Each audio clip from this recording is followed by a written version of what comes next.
Y'all, welcome back. Today we're going to go ahead and take a look at Lesson 7-1, Ratios, Proportions, and Radicals. Starting off with ratio, or a rate, but the official word is ratio, and it's a comparison of two quantities using division. And there are several types of ratios. We can express them as A to B, or A colon B, and also A divided by B, where B cannot be 0, because if we let B be 0, then that means that the fraction is undefined, which is not what we want for a ratio. And there's one more thing to note about ratios. Ratios must be reduced. Okay, ratios must be reduced because ratios can be expressed as a fraction. And if I were to say, let me give you an example. I'm just going to give you a simplified ratio. Let's say that for every apple there is, then there are 4 oranges. So that's really a 1-to-4 ratio, where I can express that as 1/4. So the 1, again, there is an apple for every 4 oranges there are. Okay? If I were to say 2 to 8, well, that's saying you have 2 apples for every 8 oranges. That can be simplified as 1/4, right? That's the simplified ratio. So please make sure that you understand what a ratio is, because that's what we're going to be doing a lot in this course, expressing ratios and such. An extended ratio, that's used to compare 3 or more quantities. With a regular ratio, we only have 2 quantities, right? And we express them as A to B. With an extended ratio, we have 3 or more quantities, which we can write A to B to C. And that's an example of an extended ratio. Or you can say A to B to C to D, because that's still an extended ratio due to the fact, by the definition, it is used to compare 3 or more quantities. So here, I'm going to give you an example of when we're going to use an extended ratio. The ratio of the measures of the angles in a triangle is 3 to 4 to 5. Find the measures of the angles. So, I have a triangle here, and it says that the ratio of the measures of the triangle in the triangle is 3 to 4 to 5. So I'm going to write 3, 4, 5 for my angles. But what doesn't make sense to me is that if I were to add these angles up, they don't give me 180. So I need to do something. I need to go back and read the problem that says the ratio of the measures of the angles in a triangle is 3 to 4 to 5. It doesn't say that it's 3 degrees, 4 degrees, 5 degrees. It's talking about the ratios. So this is our extended ratio, and it's already simplified. And remember, I told you that ratios must be simplified. So what do I have to do? Well, you're just going to have to believe me in this case. We're going to go ahead and put X here, X here, X here, and I'll explain later. But for now, I have these X's, and we know that the sum of the interior angles of a triangle is 180 degrees. So that means I'm going to take these angles, set it equal to 180, and then I'm going to combine the like terms, and then I'm going to divide and solve for x. So x is equal to 15. Okay, so x is equal to 15. Now, if I were to plug each x in with 15, well, 3 times 15 is 45 degrees. 4 times 15, that's 60 degrees. And then 5 times 15, that's 75 degrees. Okay, so these angles do add up to 180 degrees. So then this, we now have 45 degrees to 60 degrees to 75 degrees. And y'all, that is what we call a ratio, or extended ratio, I'm sorry. But remember, with ratios, you need to simplify them, right? So what number goes into 45, 60, and 75 at the same time? Well, that was that 15, right? So 15 goes into 45, 15 goes into 60, 15 goes into 75 at the same time. So that gives us, if I were to reduce these quantities, I will get 3 to 4 to 5, just like I have here. So what does this 15 mean? So what does this 15 mean here in this case? Well, since, I'm going to write this down, and you're more than welcome to write this with me. Since 3 to 4 to 5 is a reduced ratio, we can say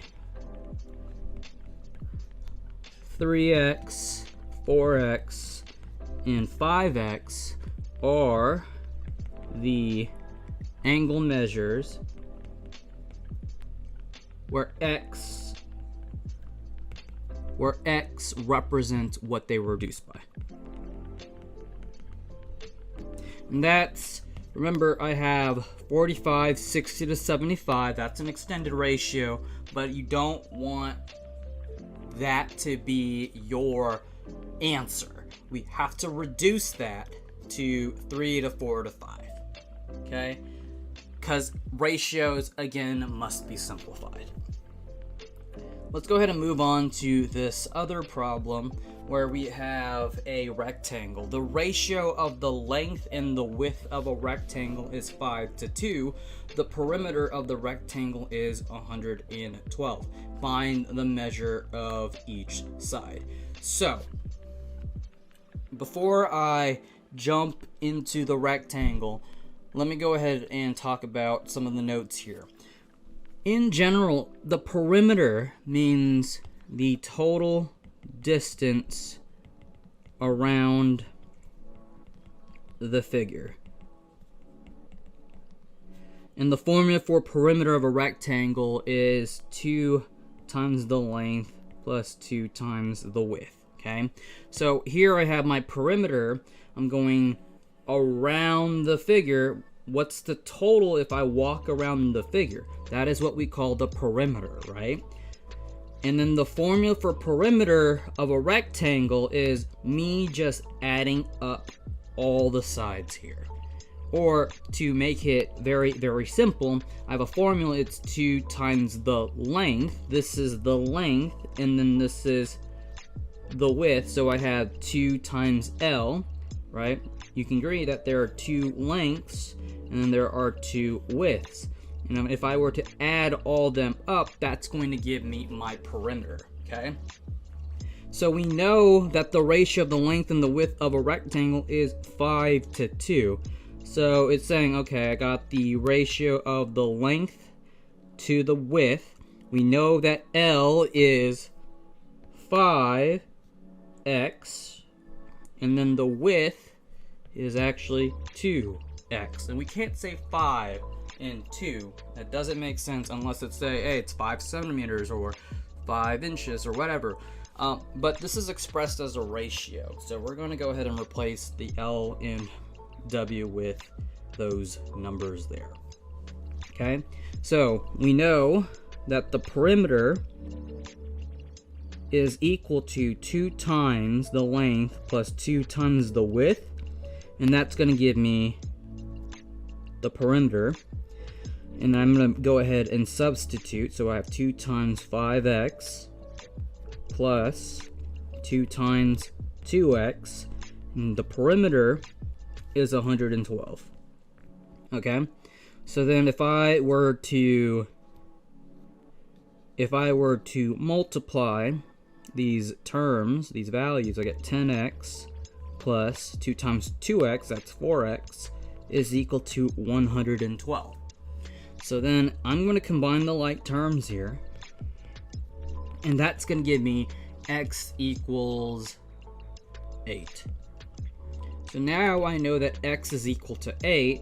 I'm going to go ahead and replace those x's with 8. So my length is equal to 5 times 8. And that's going to give me 40.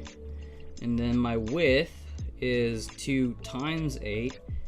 So my width is 16. Okay? So the length, in summary, is 40, and the width is 16. Alright? So that is the first page of the notes for 7-1. Alright, so now I'm going to go ahead and move on to the second page, where we're going to be dealing with proportions. Now, a proportion is an equation stating 2 ratios are equal.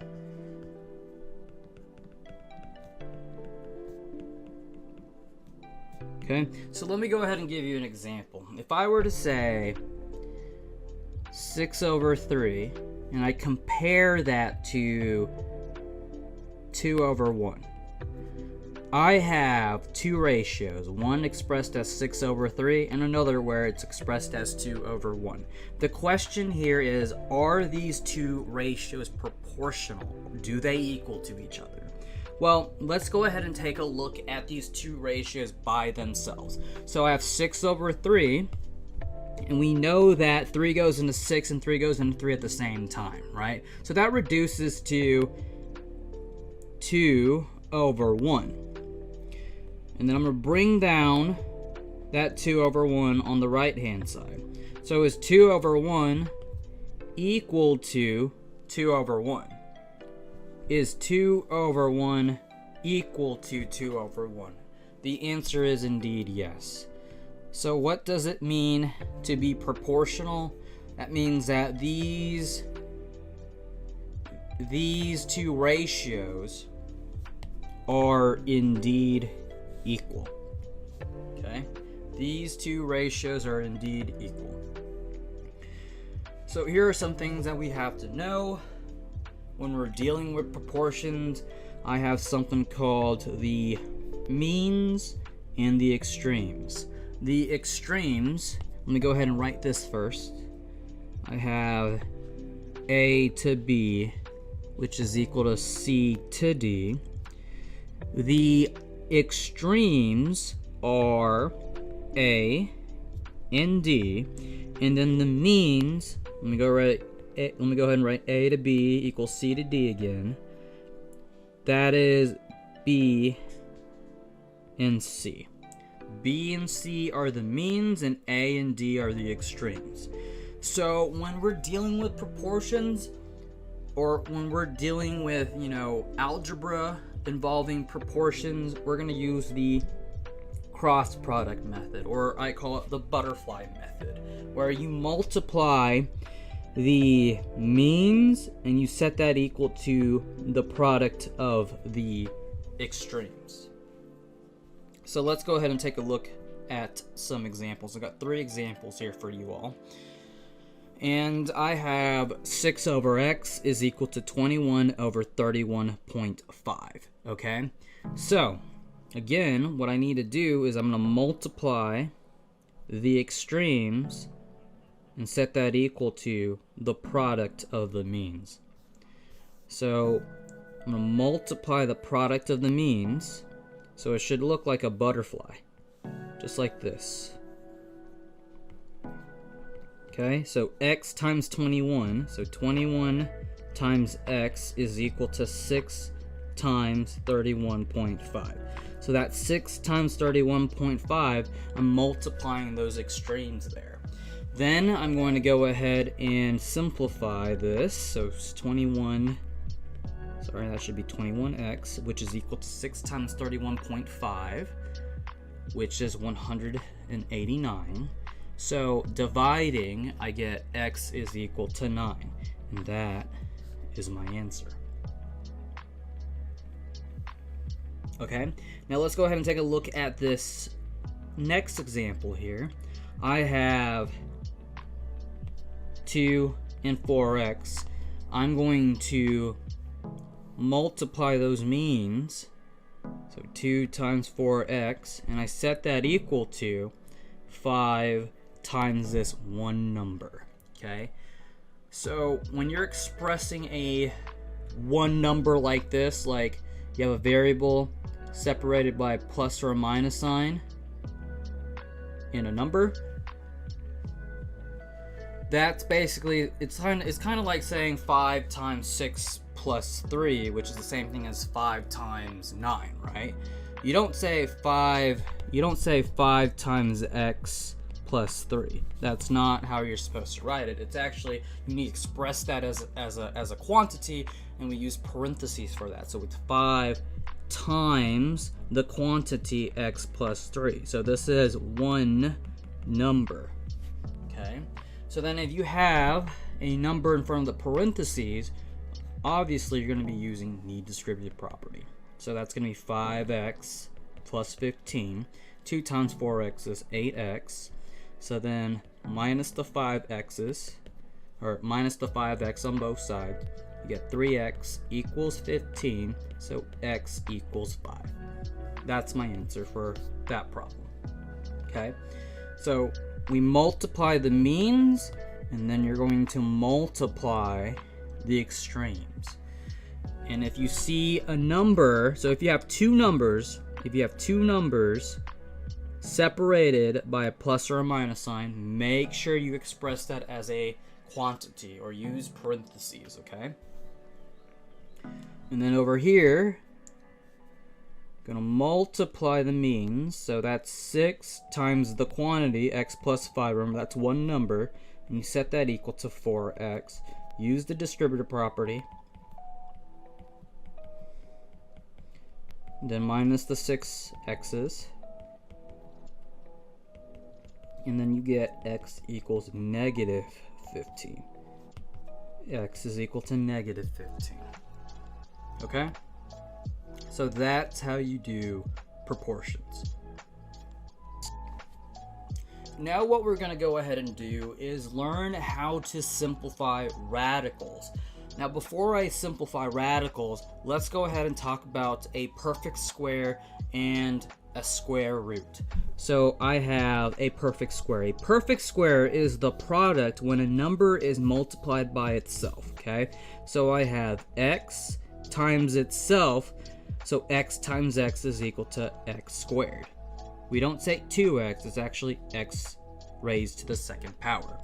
And if I were to say 5 times 5, so 5 multiplied by itself, that's the same thing as saying 5 squared, or 25. So we say that 25 is a perfect square. So it is helpful to know the perfect squares from 1 to 20 listed in the chart below. So here is the table of perfect squares. X, let x be 1, 1 raised to the second power is 1. Let x be 2, 2 to the second power, that's 4, and so on and so forth. A square root is a value that, when multiplied by itself, gives the original number. So, suppose that I have the square root of x squared. Well, the exponent of 2 and the square root, they are inverse operations. So that means that the square root sign and the exponent of 2, they go away, and it's going to free that x. Hence the equals x part here. Now if I were to say the square root of 25, we can express that as the square root of 5 squared. And again, the square root and the 2, they don't like each other whatsoever.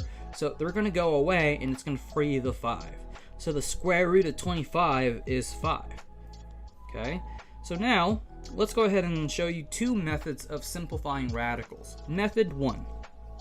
Look for the largest perfect square factor and divide the radicand by the perfect square smaller than it until you find one that is a factor.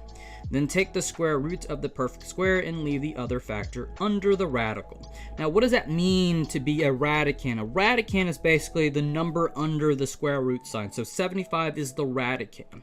Now, if I want to break this apart, because that's what I'm going to do for method 1, I'm going to break this apart.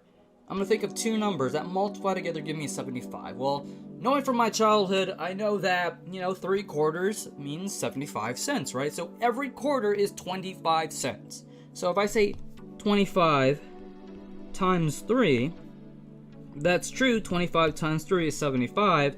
And then here, with my rule of square roots, the square root of 25 times 3 can be rewritten as the square root of 25 times the square root of 3.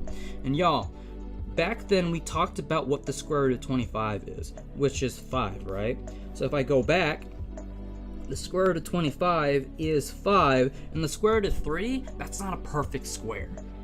So it's going to remain inside the radical. So in summary, if I were to take the square root of something, that's going to come outside of the square root, and the other just remains in the inside if you can't take the square root of that number. Okay, hopefully that makes sense. Let's go ahead and teach you what I call the buddy system. Method 2, use a factor tree and look for pairs of factors. Break down a number into its factors, circle each pair of numbers, and underline any numbers that do not have a pair. For each pair, bring out one of the numbers and multiply it with any other factors that come out.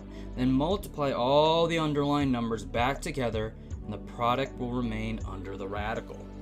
So I have the square root of 128.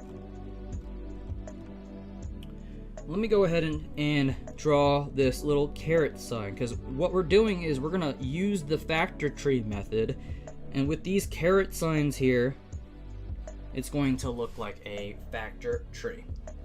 So I need to think of 2 numbers that multiply together give me 128. So perhaps we can say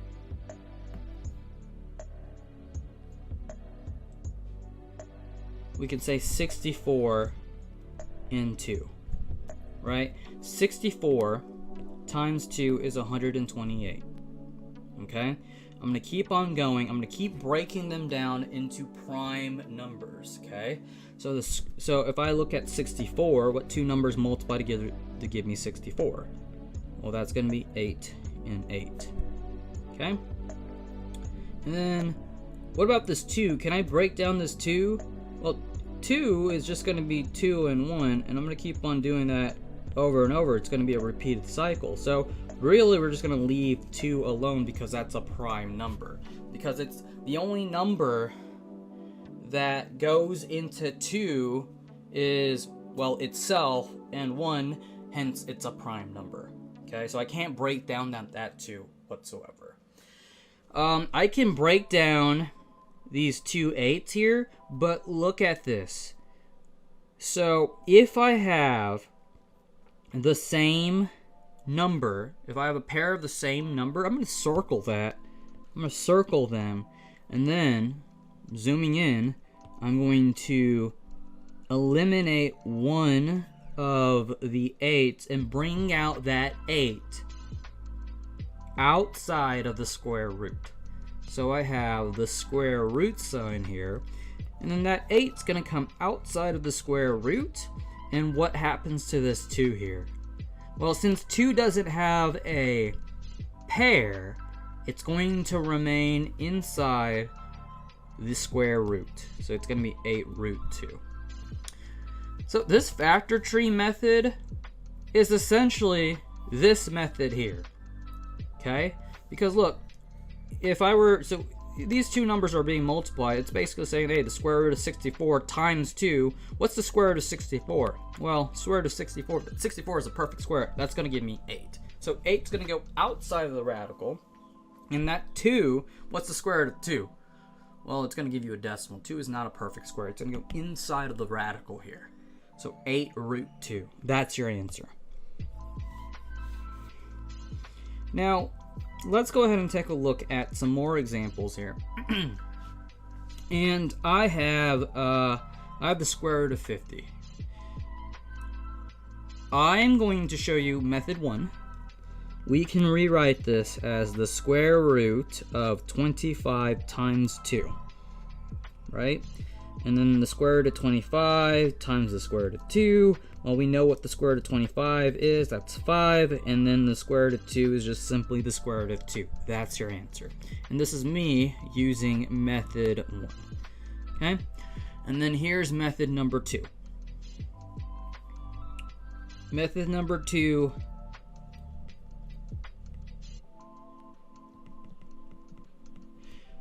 I'm going to use the buddy system method.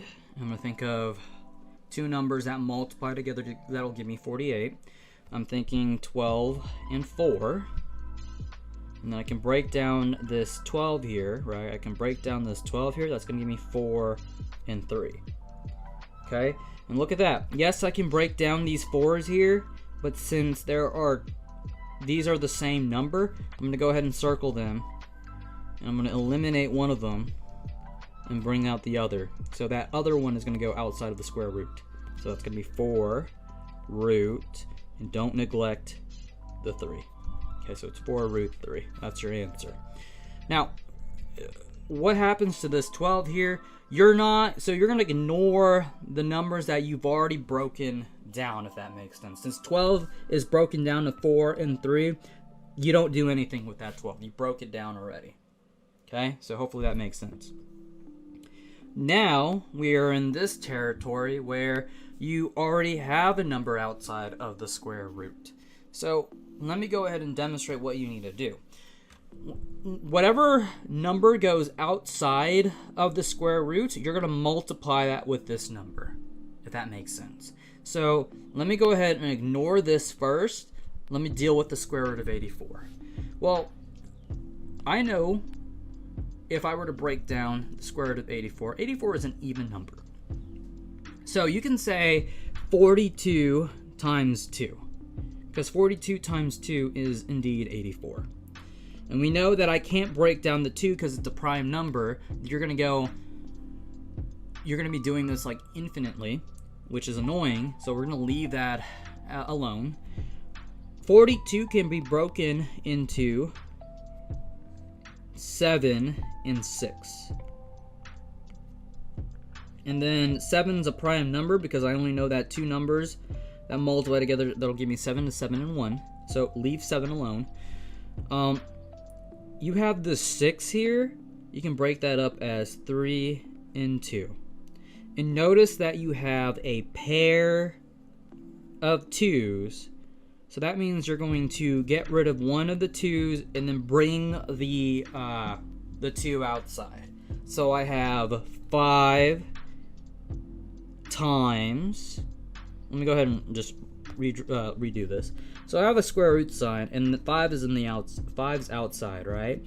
I'm only going to take one of the 2's and bring it outside. So it's 5 times 2, then the square root of my prime numbers, which is 7 and 3, right? 7 doesn't have a pair, and 3 doesn't have a pair.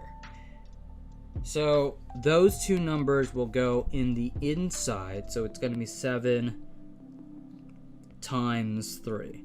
So whatever goes in the inside of the radical, you're going to separate that with a multiplication sign. So you get 5 times 2 root 7 times 3.